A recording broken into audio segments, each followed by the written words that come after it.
we're talking LPG, there's shortages at homes. Yes. Right. So now the Ghana LPG Operators Association hinted of a strike that should start today. Prince Apia is speaking to Nanaba Collins, who's with the association. So let's join with the feed in Kumasi. Well, it is not going to be helpful at all for businesses in the country, and as a result, a lot of associations have decided to ask a lot of questions from the state why he has decided to go on this particular path. There's been a lot of negotiations, a lot of talks behind the scenes to ensure that all parties are okay with this particular introduction. We have some who have decided to embark on a strike action as a result of not getting what they want, especially from government during this negotiation period. And we'll speak briefly to the leadership of the LPG Gas Association in the country. I have with me today the national organizer. Thank you very much for joining us on JoyNews. Thank you. You are Nanaba Collins. Yes, please. Your position, please. National organizer. But what has led to this point where you've decided to go on a strike?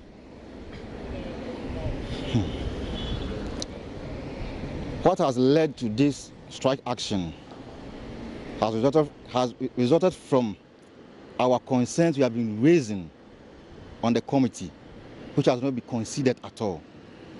That's why we have embarked on this action to signal to the leadership that this particular policy is meant for Ghanaians, and whatever concern we are raising goes to Ghanaians. So they should listen to us and apply what we are saying. Okay, so let's look at the concerns. What exactly have you put out there? The price of the product will shoot up. Ghanaians cannot afford to buy the product anymore. Why? For the cylinder recirculation, Ghanaians are going to pay for the product and the cylinders as well. So that cannot come.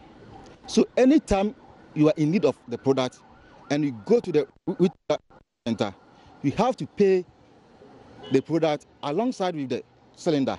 So you will be paying for the cylinder till you come to conclusion whereby you're no longer interested in using the product again. So the prices will go up. The price will go up. And then what again? And then what we have observed now is when you fill the product into the cylinders, whenever whenever the temperature goes high, the pressure in the cylinder also goes high. So in case we have a large quantity filled bottles in the truck going for distribution, you know we are in Africa, a very tropical area. The sun scorches too much, and this is whereby we are going to fill the atuab gas, a high pressure gas, into these cylinders. Ghana will soon going to be like America in Iraq, in war front. There's going to be explosion here and there on this deprived load.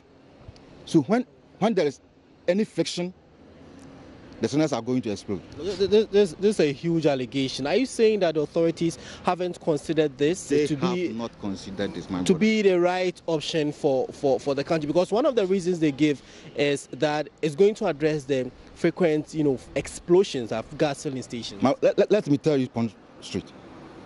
CRM cannot end explosion. It is rather going to increase it more. And your reason? Like I said earlier, the first cylinders in the truck going for distribution, and when the temperature goes high, the pressure also in the cylinder rises. So it's going to create explosion here and there. And how? What is the current procedure you use to distribute yours? Like what? Your gas distribution. You don't also carry it around? We carry it around, but not to the extent of going for long distance. Imagine they have their plant. What they are saying, they're going to set up some plant machines in Ghana, and it's in Kumasi. They have to transport some quantity of cylinders to, let's say, Atebubu or so. You know the distance is very long, so it can create a major incident on the way for the distribution. That's why we are saying they should listen to us. They should listen to us. Apart from these two, what are the other reasons you've decided to go on this path? Ghanaians will very soon go back to the traditional way of cooking by going in for charcoal. And we are all protecting our forestry. So because they cannot afford the price of the product, the only option for them is to go for the charcoal. And it's going to result in cutting down the trees as well. And it's going to create unemployment. The GCMC factory is going to the 10 years without not being in operation. How? The mandatory for using cylinder, I mean the domestic one, the maximum years is 10 years. So in case they implement this policy, they will need about 60 million cylinders in Ghana, because we are up to 30 million so far in population. Each person will own 2 cylinders, one at your house and the other at your retail center. It will take 10 years before this cylinder will phase out from the system. By then, what is GCMC doing, producing or manufacturing the cylinders for? They have nothing to do, so they have to stop work. Cylinder sellers in our various markets, they are also going to lose their job. The engineers, they are also going to lose their job. What kind of engineers are you talking about? Those who do maintenance at the retail centers, they're also going to lose their jobs. The tanker drivers, they're also going to lose their jobs. But there's this statement circulating that indicate that if the tanker drivers are not part of this strike, the stations are all the oil filling stations are not part of this guy. All hill filling stations, the cylinder operators, they are not part of this strike. And you are saying that tanker drivers and all these people are part of this strike? It's a propaganda. A propaganda by who? They are preaching a propaganda. I don't know why you are about to implement. You are bringing a policy. The government bring a policy, and you're also propagating against that same policy. The tanker drivers are all part of us. Go to Tema, Free Zone, go and see how many trucks have been imported into Ghana. They are all going to lose their job. They are all part of us. They are all on strike. So how long is this strike going to take? We don't know. We don't know for now. It will be our interest to tell our share customer that in a week time we are coming back. But for now, what we have heard, we are not coming back to the business again. What have you heard? The government, through Hassan Tampuli, the chief executive of NPA, has vowed to make sure that we, the retailers, will never come back to the business again.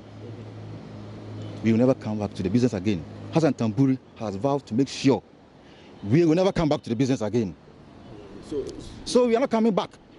We are not coming back from what he has said. So then this is going to be an easy way for the state to implement this cylinder recirculation project as it has already started. Are they ready? Are they ready for the implementation? But now you say you are not going to come back. So if you are not going to come back, then it's an easy way out for them. They should now start distributing the cylinders to the customers. So it means you've given up? You're not giving up. What we are saying is, what Hassan Tampuri said, linking the party.